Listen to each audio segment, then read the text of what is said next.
नाजरीन आदाब। प्रोग्राम रोजगार से कामयाबी तक में मैं उज़मा जाफरी आप सबका पुरखुलूस खैर मकदम करती हूँ। नाजरीन, जैसा कि आप जानते हैं कि हम इस प्रोग्राम के जरिए आपके मुस्तकबिल को लगातार बेहतर बनाने की कोशिश कर रहे हैं। इस प्रोग्राम में न सिर्फ हम आपको अलग अलग तालीमी मैदानात से हमवार कराते हैं, बल्कि कुछ ऐसी शख्सियात से भी रूबरू कराते हैं जिनसे मिलकर आप आगे चलकर खुद कामयाबी की मिसाल बन सकें। दोस्तों, आजकल रिवायती तालीम से हटकर कुछ ऐसे करियर ऑप्शंस मंजर आम पर आ रहे हैं जो न सिर्फ नौजवानों को हुनरमंद बनाकर उनको रोजगार हासिल कराते हैं, बल्कि उनको आगे भी रोजगार देने के लायक बनाते हैं। जी हाँ, हम बात कर रहे हैं स्किल बेस्ड एजुकेशन की। वक्त बदलने के साथ ही आज तालीम से जुड़ी सोच और जरूरत ने भी एक नई शक्ल इख्तियार कर ली है। मौजूदा दौर में रिवायती तालीम से अलग हटकर हुनर के दम पर कामयाबी की मंजिल तक पहुंचने की जिस सोच ने रफ्तार पकड़ी है, उसी के नतीजतन आज मुख्तलिफ इदारों ने हुनर पर मबनी ऐसे मखसूस कोर्सेज शुरू किए हैं जो नौजवानों के लिए कामयाबी की राह हमवार कर रहे हैं। मुल्क में नौजवानों को हुनर से जोड़कर इंडस्ट्री की मांग को पूरा करने के साथ खुद उन्हें रोजगार देने के लायक बनाने के मकसद के साथ वजीर आजम नरेंद्र मोदी ने साल 2015 में स्किल इंडिया मिशन की शुरुआत की थी। स्किल इंडिया पहल के तहत देश में हर साल कम से कम 24 लाख नौजवानों को हुनरमंद बनाने का हदफ रखा गया था। नौजवानों में रोजगार और कारोबारी लियाकत को फरोग देने के मकसद के साथ शुरू की गई स्किल इंडिया मुहिम का असर आज साफ तौर पर देखा जा सकता है। जहां इस पहल के तहत कई तालीमी इदारे न सिर्फ नए और मखसूस कोर्सेज शुरू कर रहे हैं, वहीं नौजवानों में कारोबारी लियाकत को फरोग देकर उनके मुस्तकबिल को नई बुलंदी अदा कर रहे हैं। स्किल इंडिया पहल को कामयाब बनाने में मुल्क के बेशतर तालीमी इदारे जहां एक नुमाया रोल अदा कर रहे हैं, वहीं ऐसे इदारों ने भी नई पहचान हासिल की है जिनकी बुनियाद खास तौर पर हुनर और कारोबारी समझ को फरोग देने के मकसद के साथ रखी गई थी। इसी जिम्न में एक अहम नाम है national skill training institute for women का, जो आज नौजवानों खासकर ख्वातीन को हुनर देकर स्किल इंडिया पहल को जमीनी सतह पर कामयाब बना रहा है। की आधी आबादी यानी ख्वातीन कहीं न कहीं रोजगार हासिल करने में मर्दों के मुकाबले पीछे रही हैं। इसी कमी को दूर करने और उन्हें सनती सरगर्मियों में अहम हिस्सेदार बनाने के मकसद के साथ 1977 में विमेन वोकेशनल ट्रेनिंग प्रोग्राम की शुरुआत की गई थी, जिसके तहत इस तरह के इदारे मंजरे आम पर आए थे। यूं तो मुल्क भर में इस तरह के इदारे पहले से कायम थे, लेकिन 2015 में स्किल इंडिया की शुरुआत के बाद इन इदारों को न सिर्फ एक नई पहचान मिली है, बल्कि इंडस्ट्री की मांग के हिसाब से कुछ ऐसे मखसूस कोर्सेज डिजाइन किए गए जिनके जरिए ख्वातीन न सिर्फ खुद मुख्तार बन रही हैं, बल्कि दूसरों को भी रोजगार देने के लायक बना रही हैं। मुख्तलिफ मैदानात में ख्वातीन को हुनर देने का काम आज national skill training institute for women कर रहा है। एक ऐसे वक्त में जब पढ़ाई हासिल करने में फीस देना बहुत मायने रखता है, वहीं यह इदारा न सिर्फ बहुत कम फीस में बल्कि मरकजी हुकूमत के स्किल इंडिया और दीगर मुख्तलिफ स्कीम्स के जरिए ख्वातीन के हौसलों को परवाज देने में एक नुमाया रोल अदा कर रहा है। उम्मीद है इस पैकेज के जरिए आपने जान लिया होगा कि स्किल बेस्ड एजुकेशन के फरोग के लिए क्या हालिया कोशिशें रही हैं। इसी फील्ड पर और बारीकी से बात करने के लिए बढ़ते हैं अपने अगले सेगमेंट की तरफ, जिसका नाम है करियर की बात एक्सपर्ट के साथ। किस तरह से स्किल बेस्ड एजुकेशन नौजवानों को हुनरमंद बना रही है, खासतौर से लड़कियों को, इस पर बात करने के लिए हमारे साथ मौजूद हैं NSTI फॉर विमेन नोएडा की principal Shashi Mathur ma'am. Ma'am, खैर मकदम है आपका इस शो में। धन्यवाद मैम। सबसे पहला सवाल आपसे यही है कि अगर स्किल बेस्ड एजुकेशन की बात करें तो इसको लेकर नौजवानों में कितनी दिलचस्पी है, खासतौर से लड़कियों में, और स्किल बेस्ड एजुकेशन देना आपकी नज़र में कितना अहम है? आजकल स्किल के ऊपर बहुत ज़्यादा फोकस है, क्योंकि देखिए एक सिंपल एजुकेशन लेने के बाद बच्चों को प्लेसमेंट में दिक्कत आती है, लेकिन अगर हुनर है, बच्चे के पास स्किल है, तो उसकी बहुत वैल्यू है। जैसे कहते हैं कि हुनर है तो कदर है। हमारे इंस्टीट्यूट में 10th पास करने के बाद बहुत सारे वोकेशनल ट्रेनिंग प्रोग्राम्स चलते हैं, जिसमें बच्चे डायरेक्टली एडमिशन लेके और कोर्सेज़ करने के बाद, एडवांस कोर्सेज़ करने के बाद अपना काम शुरू कर सकते हैं। उनको हम लोग भी प्लेसमेंट दिलवाते हैं और वो जो जिस कोर्स में बच्चे की रुचि हो, मान लीजिए कोई बच्चे को ड्रेस मेकिंग, सिलाई कढ़ाई अच्छा लगता है तो वो ड्रेस मेकिंग का कोर्स करता है, सिविंग टेक्नोलॉजी का कोर्स कर सकता है, एम्ब्रॉयडरी का कोर्स कर सकता है। तो आजकल जैसे कि आप चलन देख ही रहे हैं कि एजुकेशन के साथ साथ इतने ऑप्शंस हो गए हैं, तो हर फील्ड में लड़कियां, विशेष रूप से लड़कियां स्वयं भी यही चाहती हैं कि हम कैसे भी करके अपने पैरों पे खड़े रहें, अपनी आजीविका खुद कमाएं, अपना काम शुरू करें। तो हमारी मिनिस्ट्री ऑफ स्किल के अंडर में हमारा इंस्टीट्यूट आता है और ये ऑल ओवर इंडिया में वुमेन इंस्टीट्यूट काफ़ी हैं, उसमें से एक हमारा नेशनल स्किल ट्रेनिंग इंस्टीट्यूट है जो नोएडा में है। तो यहाँ पे बहुत सारे CTS, क्राफ्ट्समैन ट्रेनिंग स्कीम के CTS कोर्सेज़ हैं, वो बच्चों की रुचि के अनुसार बच्चे उसमें एडमिशन लेते हैं। और हमारे यहाँ एडमिशन में जब हम देखते हैं, आप जैसे कि रुचि की बात कर रही हैं बच्चियों की, तो जब एडमिशन का प्रोसेस शुरू होता है तब हमें लगता है कि बच्चों को वास्तव में बहुत रुचि है, क्योंकि मेरिट के आधार पर एडमिशन दिया जाता है, लिमिटेड सीट्स होती हैं, तो एडमिशन में भी बच्चों के लिए टफ़ कंपटीशन होता है। तो रुचि तो आजकल स्किल की तरफ बच्चों की बहुत ज़्यादा है। मैम, आपने कोर्सेज़ के बारे में बताया, किस तरह से एडमिशन्स ले सकते हैं उसके बारे में बताया, और कौन कौन से कोर्सेज़ हैं अगर हम स्पेसिफाई कराना चाहें, हम जानना चाहेंगे। देखिए, हमारे यहाँ जो कोर्सेज़ का पैटर्न है वो 2 तरह का हमारे यहाँ पैटर्न है। CTS, क्राफ्ट्समैन ट्रेनिंग स्कीम, उसमें बच्चा 10th के बाद डायरेक्ट हमारे यहाँ एडमिशन लेता है। उसमें जो कोर्सेज़ हैं, कंप्यूटर्स है, कॉस्मेटोलॉजी है, आर्किटेक्चर ड्राफ्टमैनशिप है, इंटीरियर डिज़ाइनिंग है, कंप्यूटर एडेड एम्ब्रॉयडरी है, फैशन डिज़ाइनिंग है और आर्किटेक्चर असिस्टेंटशिप है। और उसमें न्यू एज कोर्सेज़ भी हैं, उसमें सोलर टेक्नीशियन का कोर्स है और इंटरनेट ऑफ थिंग्स का, मतलब न्यू एज जैसे आजकल ड्रोन वगैरह, इस तरह के कोर्सेज़ भी हमारी यहाँ सिलेबस बने हैं और हम लोग स्टार्ट कर रहे हैं और उनमें बच्चों की काफ़ी रुचि है। और वो यहाँ पे हमारे यहाँ बहुत अच्छा इंफ्रास्ट्रक्चर है, लैब्स हैं, अच्छे ट्रेनर्स हैं, तो वो सभी बच्चे यहाँ पे एडमिशन लेके और अपनी ट्रेनिंग तालीम हासिल करते हैं। मैम, हमने कोर्सेज़ की बात करी, एडमिशन्स की बात करी, अब अगर हम इस इदारे की बात करें तो इस इदारे की कब बुनियाद रखी गई और बाकी और इदारों से ये किस तरह से मुख्तलिफ है? देखिए, ये इंस्टीट्यूट तो यहाँ पे काफ़ी पुराना इंस्टीट्यूट है। ये नोएडा में 1992 में एस्टेब्लिश हुआ था और अभी ऑल ओवर इंडिया में जो हमारे NSTIs हैं वो 33 NSTIs हैं और अब तो हमारे यहाँ काफ़ी एक्सटेंशन सेंटर भी खुल गए हैं। और देखिए, इस इंस्टीट्यूट में हमारे जो मंत्री महोदय हैं, हमारे सेक्रेटरी सर हैं, वो सब इसमें अभी रिसेंटली हमने इग्नू के साथ हमने अपना एक्सटेंशन सेंटर शुरू किया है। तो इग्नू ने भी, मतलब इग्नू के साथ हमारा MOU साइन हुआ है।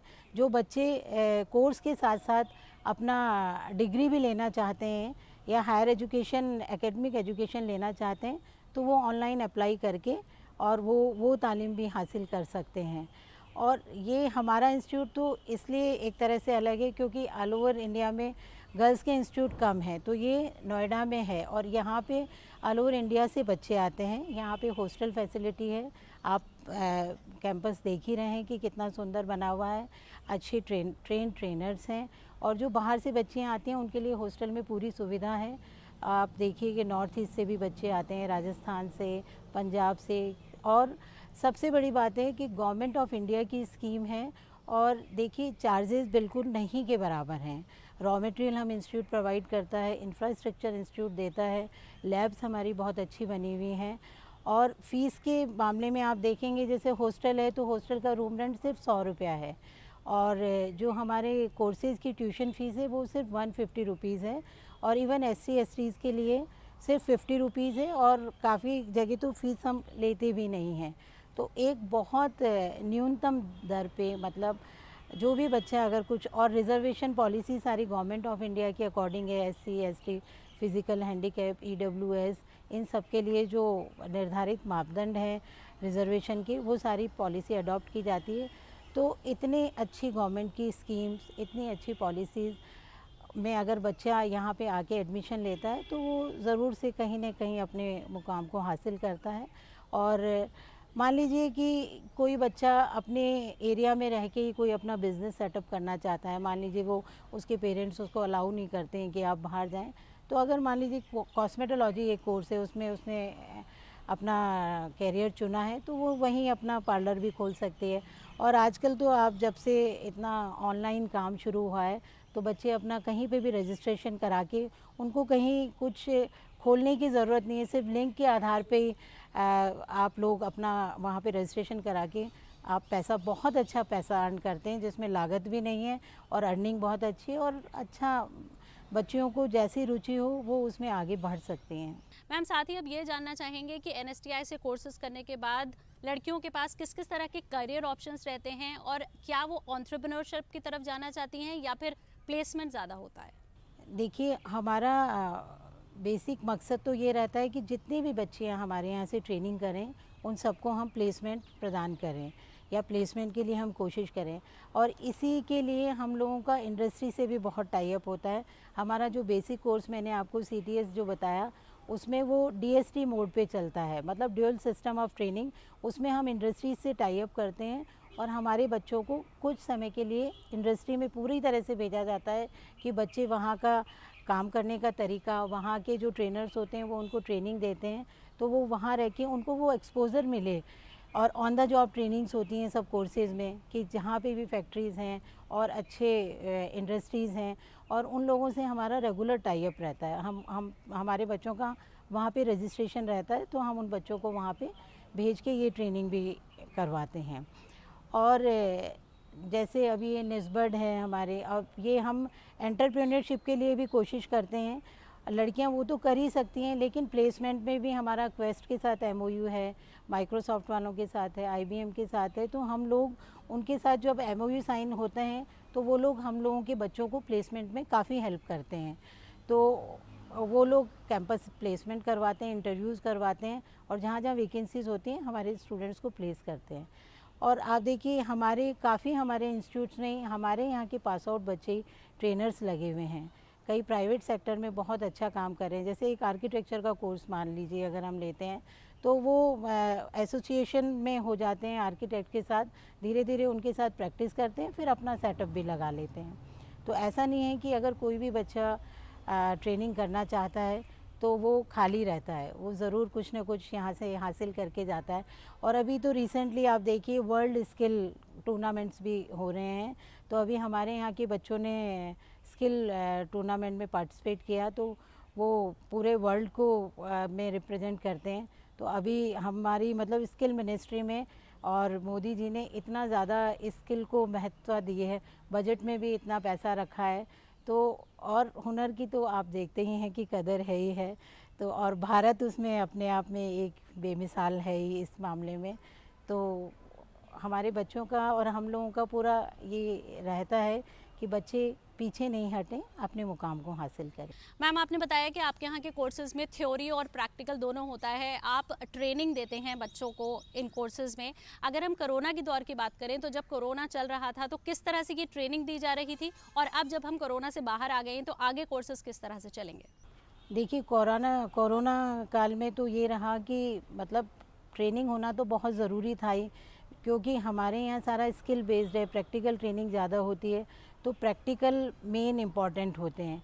तो जो थ्योरी पार्ट्स थे वो तो हमने ऑनलाइन क्लासेस ली गई, लेकिन फिर जैसे ही इंस्टीट्यूट ओपन हुए तो बैचेस बना के हम लोगों ने बच्चों को प्रैक्टिकल ट्रेनिंग दिया गया, और उसी के बाद उन्होंने उनके एग्ज़ाम कंडक्ट हुए।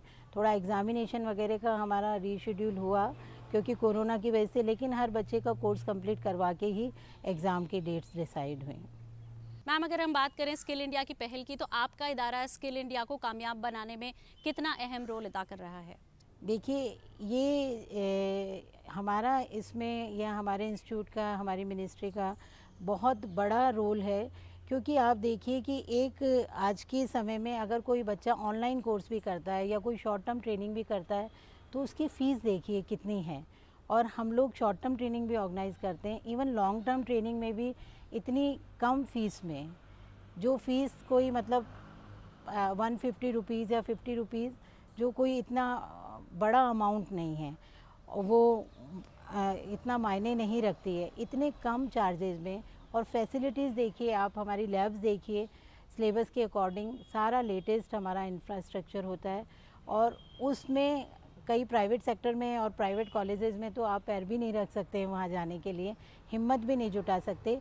तो जो ज़रूरतमंद हैं, मतलब जो गांव की बच्चियां हैं, जो हायर एजुकेशन नहीं ले सकती हैं, जो प्राइवेट कॉलेजेस में एडमिशन नहीं ले सकती हैं, लेकिन जो पढ़ना चाहती हैं, जो कुछ बनना चाहती हैं, तो उनको अगर हम सहयोग करें तो बच्चे अपना मुकाम हासिल कर सकते हैं। तो ये आप बिल्कुल मतलब ग्राउंड लेवल पे ही हम लोग काम कर रहे हैं, जिससे कि वो बच्चे जिन पे कोई नहीं, जो चाहते हैं लेकिन कर नहीं पाते, तो उनको सपोर्ट मिलेगा। और हम लोग बच्चों को लोन लेने के लिए उनकी जैसी भी मदद, जैसी भी रिक्वायरमेंट होती है, हमारी मिनिस्ट्री, हमारे सीनियर ऑफिसर सब मतलब उसी तरह से हम प्लान करके बच्चों की मदद करने की कोशिश करते हैं। और CSR फंडिंग में भी हमारे को काफ़ी लोग सपोर्ट करते हैं, इंडस्ट्री हमें सपोर्ट करती है। इवन जो बच्चे हैं, मतलब कई ऐसे लोग भी आते हैं कि कहीं फ़ीस की भी ज़रूरत है, कहीं सेटअप करवाना है, तो वो लोग भी आगे होके इंडस्ट्री वाले मदद करते हैं, जिससे हमारे बच्चे कामयाब हो सकें।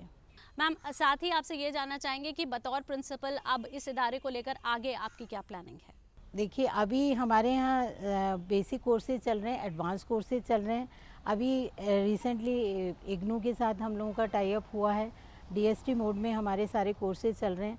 और भी PMKVY, और इनमें हम लोगों का ये है कि शॉर्ट टर्म ट्रेनिंग का भी हम लोग प्लान कर रहे हैं कि कुछ बच्चों के पास या कुछ लोगों के पास लंबी ड्यूरेशन नहीं होती है कोर्स करने के लिए, लेकिन कुछ जैसे अप स्किलिंग होता है, कुछ पॉलिशिंग करना चाहते हैं कि भाई मैंने ये तो सीखा हुआ है, बेसिक मुझे आता है, मेरे को 2 मॉड्यूल्स और करा दीजिए जिससे मैं और हुनरमंद हो जाऊं, या मैं इसमें और आगे अच्छा सीख सकूं।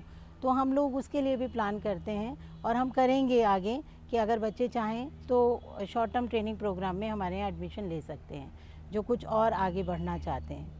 मैम, जैसा कि आपने बताया कि यहाँ पर बहुत सारे कोर्सेज़ हैं जिसमें लड़कियों को हुनरमंद बनाया जाता है, लेकिन अगर हम कुछ ख़ास कोर्सेज़ की बात करें तो वो कौन से कोर्सेज़ हैं जिसमें सबसे ज़्यादा लड़कियों की दिलचस्पी देखी जाती है?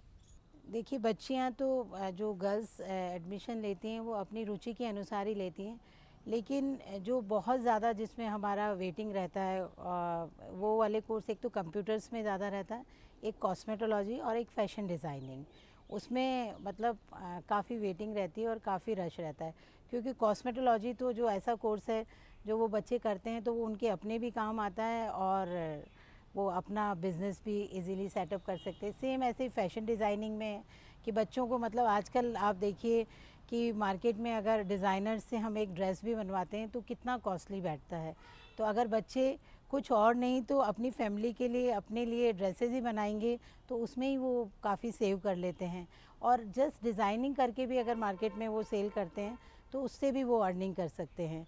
अभी कोरोना के समय में हमारे बच्चों ने काफ़ी सारे, हमने मास्क बना के सोसाइटी में डिस्ट्रीब्यूट किए हमारे इंस्टीट्यूट की तरफ से, क्योंकि उस समय इतनी ज़्यादा ज़रूरत थी और मास्क मार्केट में मिल भी कम रहे थे। तो हमारे स्टूडेंट्स ने बहुत सहयोग किया और बहुत अधिक मास्क बना के, कुछ ने वॉलंटरी भी डिस्ट्रीब्यूट किए सोसाइटीज़ में और कुछ हम लोगों ने भी उनसे बनवा के डिस्ट्रीब्यूट कराया। और साथ में जो टेक्नोलॉजी की तरफ जो ज़्यादा जाना चाहती हैं लड़कियां, वो कंप्यूटर्स भी एक ऐसा कोर्स है, उसमें भी हमारे यहाँ जैसे अभी कंप्यूटर में हमारे यहाँ 2 यूनिट चल रही हैं तो वो फुल रहती हैं। फ़ैशन डिज़ाइनिंग में हमारे यहाँ बेसिक और एडवांस दोनों कोर्स हैं, उसमें भी हमारे यहाँ यूनिट फुल रहती है। सेम कॉस्मेटोलॉजी में भी। थोड़ा सा आर्किटेक्चर ड्राफ्टमैनशिप में मुझे नहीं समझ आता कि उसमें एडमिशन का थोड़ा सा कम है अभी, और या ये हो सकता है कि इंजीनियरिंग कॉलेज बहुत खुले हुए हैं तो बच्चे बाहर चले जाते हैं, लेकिन वो कोर्स भी अच्छा है, लेकिन उसमें थोड़ा सा बच्चों का रुझान कम है। उसके लिए भी हम कोशिश करेंगे बच्चों को मोटिवेट करें और बच्चे हमारे यहाँ एडमिशन लें, क्योंकि हमारे यहाँ जो फीस का क्राइटेरिया है वो बहुत कम है। और उसके अलावा हम लोग का बेसिक कोर्सेज़ में स्कॉलरशिप स्टाइपेंड का भी होता है, और जो SC ST की जो स्कॉलरशिप दी जाती है वहाँ पे भी हम लोगों ने अपना इंस्टीट्यूट रजिस्टर्ड करा रखा है, तो वो भी हम बच्चों को हेल्प करते हैं। मैम, आखिरी सवाल आपसे यही है कि जो नौजवान, जो लड़कियां स्किल बेस्ड एजुकेशन हासिल करना चाहती हैं, उनको आप क्या मैसेज देना चाहेंगी? बस मैं यही मैसेज देना चाहूँगी कि जो बच्चे अभी हमारे यहाँ पढ़ रहे हैं, देखिए कई बार ऐसा होता है कि जानकारी की वजह से हम चीज़ों को हासिल नहीं कर पाते हैं। तो जो भी ये प्रोग्राम देखें या जो भी मतलब जो सरकार की जानकार जो योजनाएं हैं, क्योंकि सरकार की स्कीम्स बहुत अच्छी होती हैं लेकिन वो आम आदमी तक पहुंच नहीं पाती किसी न किसी रीज़न से, या तो जो भी हम मदद कर सके हैं, जो भी फीमेल्स हैं जो इच्छुक हैं जो करना चाहते हैं वो उनको थोड़ा हम अपना मैसेज कन्वे करें, और बच्चों को भी देखिए एक के बाद एक आगे बढ़ेंगे तो हम अपने मुकाम को हासिल करेंगे। जो हमारे यहाँ से ट्रेनिंग करके गए आप हैं, हम हैं, एक माध्यम बने और बच्चों को ये जो इंस्टीट्यूट खुले हुए हैं, जो हम प्रोग्राम कर रहे हैं, वो अधिक से अधिक उसमें एडमिशन्स लें और आगे बढ़ें। मैम, आपने स्किल बेस्ड एजुकेशन पर हमें इतनी अहम जानकारी दी, इसके लिए आपका बहुत बहुत शुक्रिया। तो ये थी NSTI फॉर विमेन नोएडा की प्रिंसिपल शशि माथुर मैम। और अब बढ़ते हैं अपने अगले सेगमेंट की तरफ, जिसमें हम आपको बताएंगे कि इस वक्त आप कहां कहां नौकरियां हासिल कर सकते हैं और कौन कौन से कोर्सेज में एडमिशन्स ले सकते हैं।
तो ये तो हुई आपके मुस्तकबिल की बात, और अब बढ़ते हैं अपने अगले सेगमेंट कामयाब हिंदुस्तान की तरफ।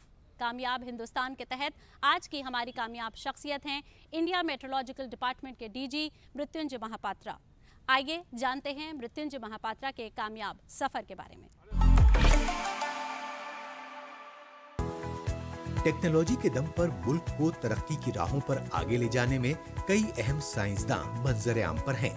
मौजूदा वक्त में भारतीय महकमे मौसमियात के डायरेक्टर जनरल और साइक्लोन मैन ऑफ इंडिया के नाम से मकबूल अहम महापात्र ने 2019 में महकमा मौसमियात की क़यादत मिलने से पहले इसी शोबे के साइक्लोन डिवीजन के हेड के तौर पर पायलिन, हुदहुद, वर्दा, तितली और फोनी जैसे तूफानों के वक्त अर्ली वार्निंग सिस्टम की क़यादत करके न सिर्फ तूफानों के असरात की सही पेशन गोई की, बल्कि सही वक्त पर तैयारियों का मौका फराहम कराकर हजारों लोगों की जान बचाने का अहम फरीजा भी अंजाम दिया।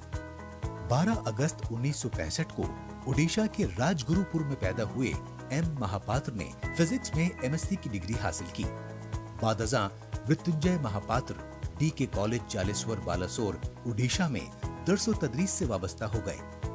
मृत्युंजय महापात्र का बतौर साइंसदान सफर 1988 में DRDO के साथ शुरू हुआ। PhD की डिग्री हासिल करने के बाद भारतीय महकमा मौसमियात में उनके सफर की शुरुआत 1992 में हुई। IMD के साथ अपने 25 साल से भी ज्यादा के सफर में मुख्तलिफ जिम्मेदारियों को बखूबी पूरा करने वाले एम महापात्र ने जहां मौसमी पेशगोई में तहकीक को एक नई समत अता की, साबिक सदर जमहूरिया डॉक्टर APJ अब्दुल कलाम की क़यादत में हुए पहले अग्नि मिसाइल टेस्ट में भी एम महापात्र ने एक अहम काम को अंजाम दिया था। कौमी और बैनुल-अक़वामी सतह पर weather forecasting and cyclone warning में एम महापात्र के तकरीबन 85 मकाले शाये हो चुके हैं। डॉक्टर मृत्युंजय महापात्र उड़ीसा के पहले ऐसे साइंसदान हैं जिन्होंने IMD के डायरेक्टर जनरल तक का सफर पूरा किया है। डॉक्टर मृत्युंजय महापात्र को उनकी साइंसी खिदमत के लिए कई एजाज़ात से भी नवाजा जा चुका है, जिसमें सबसे अहम है माहौलियाती साइंस और टेक्नोलॉजी में 2008 में मिनिस्ट्री ऑफ अर्थ साइंसेज के जरिए दिया गया यंग साइंटिस्ट अवार्ड और 2013 में भारतीय महकमे मौसमियात के जरिए अचीवर्स अवार्ड। साथ ही कौमी और रियासती सतह पर एम महापात्र को दीगर अवार्ड से भी सरफराज किया जा चुका है। एक ऐसे वक्त में जब पूरी दुनिया के साथ साथ हिंदुस्तान भी वक्तन फवक्तन मौसमी चैलेंजेस का सामना करता रहता है, ऐसे में उम्मीद की जा सकती है कि डॉक्टर मृत्युंजय महापात्र ने जो राह दिखाई है उससे मुस्तकबिल में भी हिंदुस्तान को तूफान और दीगर कुदरती आफात से मुकाबला करने में मदद मिलती रहेगी। उम्मीद है स्किल बेस्ड एजुकेशन पर हमारी ये खास पेशकश आपको पसंद आई होगी। अगले हफ्ते एक और करियर ऑप्शन के साथ फिर हाजिर होंगे। तब तक के लिए खुदा हाफिज।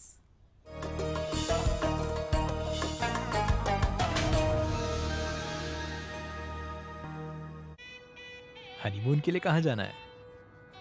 कहाँ जाना है मैडम?